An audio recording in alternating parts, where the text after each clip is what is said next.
నిమ్మగడ్డ రమేష్ కుమార్ మళ్ళీ ఈ మధ్య యాక్టివ్ అయ్యారు. ఆయన గతంలో రాష్ట్ర ప్రధాన ఎన్నికల కమిషనర్గా ఉన్నప్పుడు వైసీపీ ప్రభుత్వంతో చిన్న సైజు ఉద్యమమే చేశారు. తాను నిష్పక్షపాతంగా ఉన్నాను అని అంటూనే ఆయన తెలుగుదేశం పార్టీకి అనుకూలంగా పనిచేస్తున్నారని వైఎస్ఆర్ కాంగ్రెస్ కానీ రాష్ట్ర ప్రభుత్వం కానీ పెద్ద ఎత్తున ఆరోపణలు చేసింది. కరోనా సమయంలో రాష్ట్ర ప్రభుత్వానికి ముఖ్యంగా వైఎస్ఆర్ కాంగ్రెస్ పార్టీకి ఇబ్బంది కలిగించాలి అన్న ఉద్దేశంతో ఎన్నికలు నిర్వహించాలని రాష్ట్ర ప్రభుత్వం కోరినప్పుడు నిర్వహించకుండా, లేదు ఇప్పుడంతా పరిస్థితి బాగా ఉంది ఎన్నికలు నిర్వహించండి అని రాష్ట్ర ప్రభుత్వం చెప్పినప్పుడు ఎన్నికలు నిర్వహించకుండా, ఇలా తనకు తోచినట్లుగా నిమ్మగడ్డ రమేష్ కుమార్ వ్యవహరించారు. వైఎస్ఆర్ కాంగ్రెస్ పార్టీని దెబ్బతీసి లోకల్ ఎన్నికల్లో తెలుగుదేశం పార్టీకి మేలు చేయాలన్న ఉద్దేశంతోనే ఇలా ఎన్నికల్ని ఆయన మారుస్తూ వచ్చారు అన్న అభియోగం ప్రభుత్వం నుండి పెద్ద ఎత్తున వచ్చింది. అయితే ఆ ప్రయోగాలు ఏమీ ఫలించలేదు. తెలుగుదేశం పార్టీ అయితే లోకల్ ఎన్నికల్లో ఏమాత్రం ప్రభావం చూపలేకపోయింది. ఘోరంగా రాష్ట్ర వ్యాప్తంగా కూడా ఓడిపోయింది.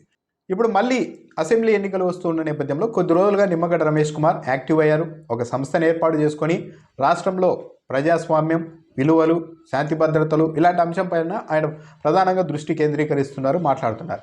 ఈరోజు లేటెస్ట్గా ఆయన ఎన్నికల కమిషన్కి ఏపీలోని వాలంటీర్ల సిస్టంపై ఫిర్యాదు చేశారు.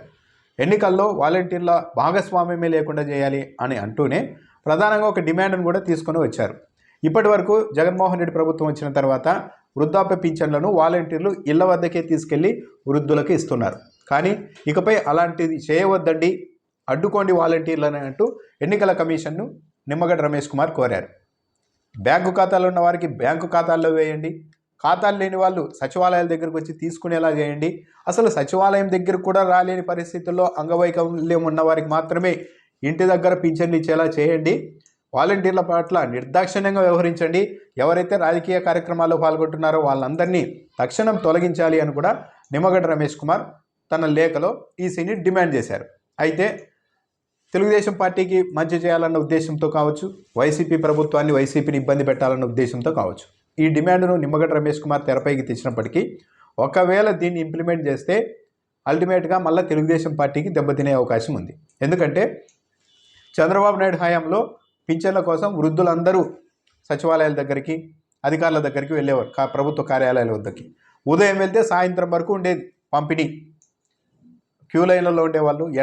ఎండాకాలమైనా ఎలాంటి ఇబ్బంది ఉన్నా, కొద్ది రోజులు తాగేకి మంచినీళ్ళు లేకుండా, ఇంటికి వెళ్తే ఏమవుతుందో అని చెప్పి మధ్యాహ్నం భోజనం కూడా చేయకుండా వృద్ధులు చెట్ల కింద ఎండలో నలిగిపోయిన ఉదంతాలు చాలా ఉన్నాయి. చాలామంది ఆ ప్రయత్నాల్లో చనిపోయిన ఉదంతాలు కూడా చాలా వరకు ఉన్నాయి.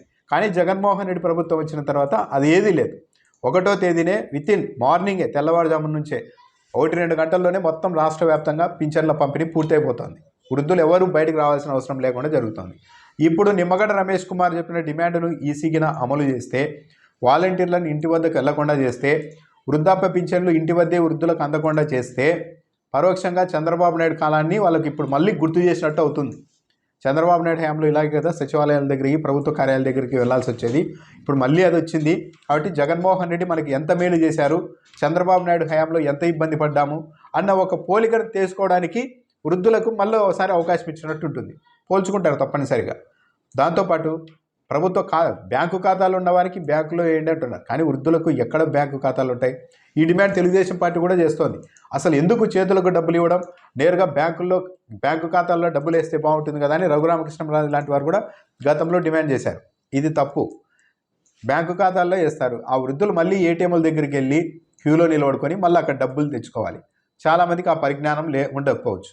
ఆ పరిజ్ఞానం లేకపోతే ఎవరికన్నా ఇస్తే వాళ్ళు పూర్తిగా తెచ్చి డబ్బులు ఇస్తారో లేదో అన్న గ్యారంటీ వృద్ధులకు లేదు. కాబట్టి నేరుగా వాళ్ళకు నగదు ఇవ్వడం తప్పు అని చేస్తున్న ఆర్గ్యుమెంట్లు కూడా సరైనది కాదు. ఏప్రిల్ 1వ తేదీ కావచ్చు, మే 1 కావచ్చు, ఈ 2 నెలల్లో ఇంటి వద్దకు పింఛన్లు ఇస్తే ఏం జరుగుతుంది, ఇవ్వకపోతే ఏం జరుగుతుంది అన్నది తెలుగుదేశం పార్టీకి ఎటువైపు చూసినా కూడా డ్యామేజే. ఒకవేళ ఇంటి దగ్గరికే వెళ్ళి ఇస్తే ఎన్నికల సమయం కావచ్చు, వాలంటీర్లందరూ ఎక్కువగా వైసీపీ వాళ్ళే ఉన్నారు కాబట్టి వాళ్ళు ఎక్కడ జగన్మోహన్ రెడ్డికి ఓటు వేయండి అని వృద్ధుల్ని ప్రభావితం చేస్తారో అన్న భయం తెలుగుదేశం పార్టీలో ఉంది. ఆ భయం కూడా న్యాయమైనదే ఉండొచ్చు.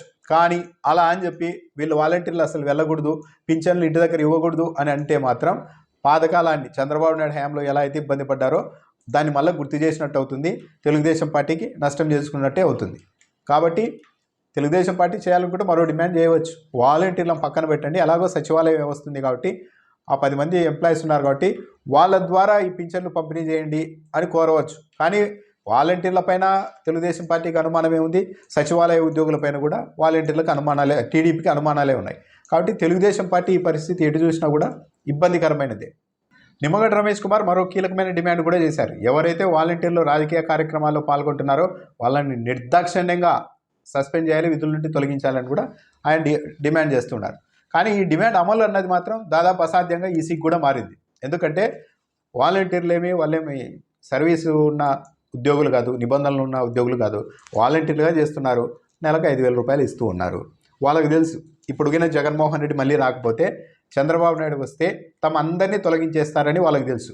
ఒకవేళ వాలంటీర్ సిస్టమ్ను కంటిన్యూ చేసినా సరే తమను తొలగించి టీడీపీ కార్యకర్తలను ఆ ప్లేస్లో నియమించుకుంటారు అన్న అవగాహన కూడా వాలంటీర్లకు ఉంది. కాబట్టి ఇప్పుడు చాలామంది వాలంటీర్లు ఏం చేస్తున్నారు, ఒకవేళ ఈసీ వేటు వేసినా పర్లేదు అన్న తెగింపుతోనే పనిచేస్తూ ఉన్నారు. ప్రాక్టికల్గా గ్రౌండ్లో రియాలిటీ ఇదే. ఒకవేళ లేదు ఎందుకు వేటు వేయించుకోవడం వరకు ఎందుకు అని అనుకున్నప్పుడు చాలామంది వాలంటీర్లు రిజైన్ చేసి మరీ వైసీపీ కార్యక్రమాల్లో పాల్గొంటున్నారు. వైసీపీ వెంట ప్రచారం కూడా చేస్తున్నారు, నేతల వెంట. వాళ్ళ ధైర్యం ఏంటంటే చంద్రబాబు నాయుడు వస్తే ఎలాగో తమను నీరు, ఒకవేళ మళ్ళీ వైసీపీ వచ్చిందనుకోండి, ఇప్పుడు తాము రాజీనామా చేసినప్పటికీ ఆ ప్లేసుల్లో మళ్ళీ తమనే తీసుకుంటారు అన్న ధీమా. చాలామంది వైసీపీ నాయకులు కూడా ఈ మేరకు వాళ్ళకు హామీ ఇస్తున్నారు. దీంతో వాలంటీర్లు తెగించే పని చేస్తున్నారు. ఒకవేళ సస్పెండ్ చేసినా డిస్మిస్ చేసినా చేసుకోండి, మళ్ళీ గవర్నమెంట్ వస్తే వస్తాం, రాకుంటే ఎలాగో ఉండదు అన్న దాంతోనే చేస్తూ ఉన్నారు. కాబట్టి నిమ్మగడ్డ రమేష్ కుమార్ వాలంటీర్లను ఏదో చేసేయండి అని ఈసీకి చెప్పినా ఈసీ కూడా ఒక స్థాయికి మించి వాళ్ళని ఏమీ చేయలేని పరిస్థితి అయితే ఉంది. కాబట్టి ఓవరాల్గా వాలంటీర్ల వ్యవస్థ, వృద్ధాప్య పింఛన్ల వ్యవహారం అన్నది తెలుగుదేశం పార్టీ ఏ నిర్ణయం తీసుకున్నా కూడా ఆ పార్టీకి డ్యామేజ్ జరిగే అవకాశమే ఉంటుంది.